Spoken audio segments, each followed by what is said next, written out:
अस्सलाम वालेकुम प्यारे बच्चों, उम्मीद है कि आप सब खैर व आफियत से होंगे। प्यारे बच्चों, कल हमने आरिश साहबाई की पहली गज़ल जो थी उसकी तशरीह की। आज हम उनकी दूसरी गज़ल जो है उसकी तशरीह करेंगे। तो चलिए शुरू करते हैं। हर एक रंग में काटेंगे हम सज़ा ही से ही, हर एक रंग में काटेंगे हम सज़ा ही से ही, ये ज़िंदगी किसी मुफलिस की बद्दुआ ही से ही। न इसको भूल के मैंने तुझे किया तख्लीक, न इसको भूल के मैंने तुझे किया तख्लीक, ये और बात है तू वक्त का खुदा ही से ही। यही बहुत है कि तुझ पर, यही बहुत है कि मुझ पर तेरी तवज्जो है, यही बहुत है कि मुझ पर तेरी तवज्जो है, तेरी निगाह का अंदाज दूसरा ही से। वो मेरी रूह में तहलील हो चुका है अर्श, वो मेरी रूह में तहलील हो चुका है अर्श, अगर वो मुझसे जुदा है चलो जुदा ही से ही। इसमें कुछ नए अल्फाज हैं, जैसे मुफलिस है, मुफलिस का माने है गरीब, तख्लीक करना होता है पैदा करना, तहलील होता है हाल हो जाना। तो चलिए हम इसकी तशरीह करते हैं, आप गौर से सुनिए। हर एक रंग में काटेंगे हम सज़ा ही से ही, ये ज़िंदगी किसी मुफलिस की बद्दुआ ही से ही। गज़ल के मतलब में, क्योंकि ये पहला गज़ल का पहला शेर है, इसे मतला कहते हैं। मैं अर्श साहबाई ने अपनी ज़िंदगी को दुखों और मुसीबतों की एक दास्तान करार देते हुए फरमाया है कि मेरी ज़िंदगी दुखों और मुसीबतों से भरी पड़ी है। शायर को ऐसा लग रहा है कि उसकी ज़िंदगी किसी गरीब की बद्दुआ जैसी है, लेकिन उसके बावजूद वो इसको इसी तरह से जीना चाहता है। कि जैसे शायर फरमाते हैं कि मेरी जो ज़िंदगी है वो एक गरीब के मानद है, जैसे गरीब की बद्दुआ जैसी है।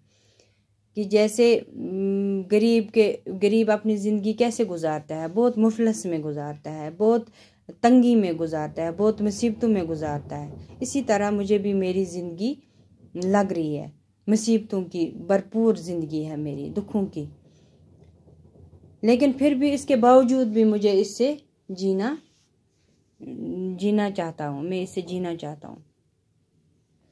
न इसको भूल के मैंने तुझे किया तख्लीक, न उसको भूल के मैंने तुझे किया तख्लीक, ये और बात है तो वक्त का खुदा ही से ही।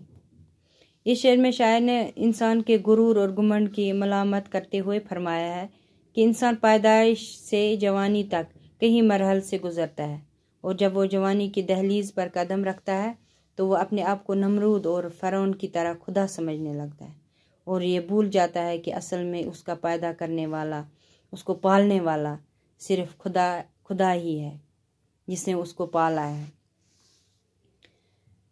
यही बहुत है कि मुझ पर तेरी तवज्जो है, यही बहुत है कि मुझ पर तेरी तवज्जो है, तेरी निगाह का अंदाज दूसरा ही से ही। आरिश साहबाई इस शेर में फरमाते हैं कि मेरे महबूब खुदा की नज़र का अंदाज़ा अगरचे मुझ पर कुछ और ही है, लेकिन मेरे लिए यही दुनिया की सबसे बड़ी दौलत है। इस गज़ल का आखिरी शेर जो है मक्ता, वो मेरी रूह में तहलील हो चुका है अर्श, वो मेरी रूह में तहलील हो चुका है अर्श, अगर वो मुझसे जुदा है चलो जुदा ही से ही। गज़ल के मक्ता में शायर अर्श साहबाई खुशी का इजहार करते हुए अपने महबूब से खुशी की तरह नज़र आते हैं। वो फरमाते हैं कि वो खुशी का इजहार करते हैं और फरमाते हैं कि मेरा महबूब मेरी रूह और जान में सरायत कर चुका है, कि वो बस चुका है मेरी रूह और जान में, इस तरह से समाया हुआ है। इसमें कोई शक नहीं है कि बज़ाहिर वो मुझसे दूर है, लेकिन इस बात की मुझे कोई परवाह नहीं, क्योंकि वो मेरे बहुत करीब है, कि मैं उसे अपने करीब समझता हूँ, बहुत करीब है। इस तरह से मैं अपने महबूब की जो मोहब्बत है उसको महसूस करता हूँ। तो प्यारे बच्चों, ये हमारे आरिश साहबाई की दूसरी गज़ल थी। इसकी 2 ही गज़ल हैं आपकी इस किताब में। तो इंशाल्लाह हम कल दूसरी जो है गज़ल है उसकी तशरीह करेंगे, जो किसकी है, अकबर जयपुरी की। इसके हालात ज़िंदगी पर हम रोशनी डालेंगे और उसकी गज़ल के अशार की तशरीह भी करेंगे इंशाअल्लाह। तब तक अपना ख्याल रखें। अल्लाह हाफ़िज़।